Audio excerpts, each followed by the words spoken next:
Welcome to కీటాక్స్. ఆడబిడ్డల రాజకీయంలో ఆక్రోశం డ్రైవర్ సీట్ తీసుకుని అసలు ఎజెండా అనేది బ్యాక్ సీట్కి వెళ్ళిపోయిందా?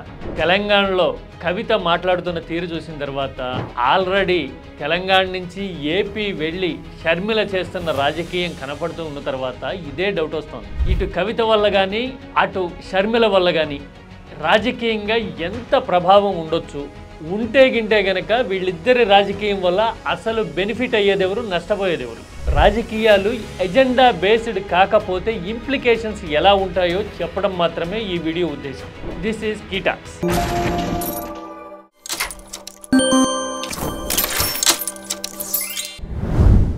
అటు షర్మిల ఇటు కవిత అంటూ సోషల్ మీడియాలో చాలా పోస్టులు తిరుగుతూ ఉన్నాయి. అలాగే ఆ సినిమాలో రావు రమేష్ డైలాగ్ మీద కూడా మీమ్స్ చాలా వచ్చేసాయి. షర్మిల భర్త పేరు అనిలే అని, కవిత భర్త పేరు కూడా అనిలే అని, ఇట్లాంటి పోలికలు కూడా ఉన్నాయని చెప్పడం కూడా కనపడుతుంది. ఇవన్నీ టైంపాస్ ఇవ్వరు. అయితే ఎజెండా ఉంటే రాజకీయం ఎంత ఇంపాక్ట్ఫుల్గా ఉంటుంది, అదే ఎజెండా లేకపోతే గనక ఏమవుతుంది అని చెప్పడానికి షర్మిల రాజకీయం ఒక కేస్ స్టడీ. తనకి అన్యాయం జరిగిందని, ఆస్తిలో తనకి వాటా ఇవ్వలేదని ఆక్రోశంతో జగన్ మీద షర్మిల తిరుగుబాటు చేశారు అనే విషయాన్ని ఆమె ప్రకటించుకున్నారు. ఇక వ్యక్తిగత వివాదంతోనూ ఆస్తుల గొడవతోనూ తిరగబడితే రాజకీయ ఐడెంటిటీ ఎలా ఉంటుంది? అంటే మీరు మాట్లాడుతున్నది ప్రజల కోసము, విధానాల కోసం కాదనమాట. అన్యాయం జరిగిందా లేదా అనే తర్వాత మీకు అన్యాయం జరిగింది అని మీరు అనుకుంటున్నారు కాబట్టి మాట్లాడుతున్నారనమాట అని జనం అనుకుంటారు కదా. షర్మిల ఇదే పాయింట్ మిస్ అయ్యారు. బహుశా అసలు ఎజెండా కంటే ఆమె ఆక్రోశం బలంగా ఉందో, లేదంటే గనక ఆమెకి గైడ్ చేసే పరిస్థితిలో ఎవరూ లేరో తెలియదు. కానీ షర్మిల ఏం మాట్లాడి ఇంపాక్ట్ రాకపోవడానికి, ఎవ్వరూ పట్టించుకోకపోవడానికి కారణం ఇదే. పర్సనల్ ఓవర్ పొలిటికల్ ఇష్యూస్ అంటారు. మీరు కావాలంటే ఏ విషయం మీదైనా షర్మిల రెస్పాన్స్ చూడండి. కూటమి విధానాలు తప్పుపట్టడానికి దొందే అంటూ మొదలుపెట్టే ధోరణి చూస్తే, ఇప్పుడు అధికారంలో ఉన్న కూటమిని తప్పుపట్టడానికి మీరు జగన్ విధానాలు ప్రస్తావించడం ఎందుకు? ఎట్టి పరిస్థితుల్లోనూ జగన్ ని వదలకూడదు అనే ఫీలింగే కదా కారణం. ఇద్దరు దొందే అయితే ఓవరాల్ జనాభాలో మిమ్మల్ని సపోర్ట్ చేసేది ఎవరు? ఒక పార్టీనో ఒక విధానాన్నో వ్యతిరేకించాలి అనుకున్నప్పుడు ఒక క్లియర్ కట్ స్టాండ్ ఉండాలి.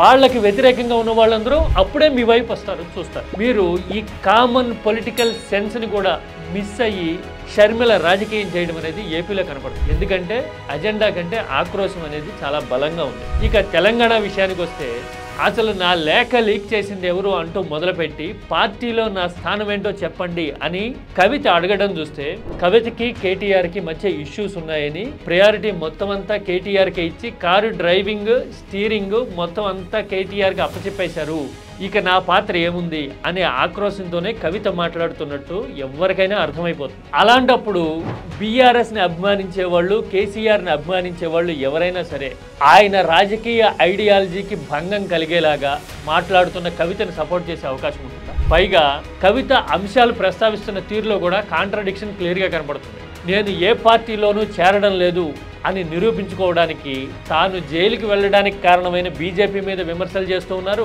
అలాగే నేను కాంగ్రెస్ వైపు ఇన్క్లైన్ అయి లేను అని చెప్పడానికి జీహెచ్ఎంసీ టెండర్లు లాంటి విషయాల్లో రేవంత్ ప్రభుత్వం మీద ఒత్తిడి తెస్తా, ధర్నాలు చేస్తా అని చెప్తున్నారు. అసలు బీఆర్ఎస్ వర్సెస్ కాంగ్రెస్ గా ఫైట్ నడుస్తూ ఉన్నప్పుడు, పోలరైజేషన్ అంతా క్లియర్ గా ఉన్నప్పుడు మీరు ధర్నా చేసినంత మాత్రాన మీ వైపు ఎవరుంటారు అనే ప్రశ్నకి సమాధానం ఏముంటుంది? మీరు బీఆర్ఎస్ ని మించిన సౌండ్ క్రియేట్ చేయగలరా, ఇంపాక్ట్ క్రియేట్ చేయగలరు అని మీరు నమ్ముతున్నారా? ఒకవేళ నమ్ముతున్నట్టయితే గనక బీఆర్ఎస్ ఐడెంటిటీని మీరు ఖాతరు చేయనట్టు లెక్క.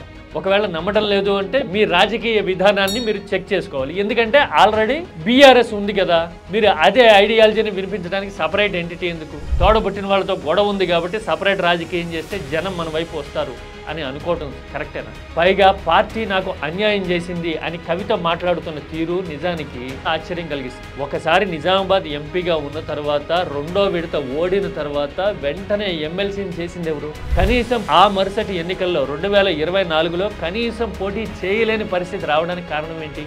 అంటే జనంలో వ్యతిరేకత ఉందని ఇమేజ్ మేకోవర్ చేసుకోవాలని తన అప్రోచ్ని ఒకసారి సమీక్షించుకోవాల్సిన అవసరం ఉంది అని కవిత తెలుసుకోకుండా తన ఆక్రోశాన్నే ఎజెండా చేసుకొని రాజకీయాలు చేయాలి అనుకుంటే గనక కేసీఆర్ వ్యతిరేకులకి కొన్ని హెడ్డింగ్లు దొరకవచ్చు, పేపర్లో రాసుకోవడానికి, టీవీలో చూపించడానికి. అంతే తప్ప రాజకీయంగాను ప్రజల మీద ప్రభావం చూపించే అవకాశాలు దాదాపుగా ఉండవు. నిజానికి ఏపీలో షర్మిల విషయంలో అయినా, తెలంగాణలో కవిత విషయంలో అయినా ఒక్కటే అనిపిస్తుంది. చాలా బాధ అనిపించే పాయింట్ ఇది.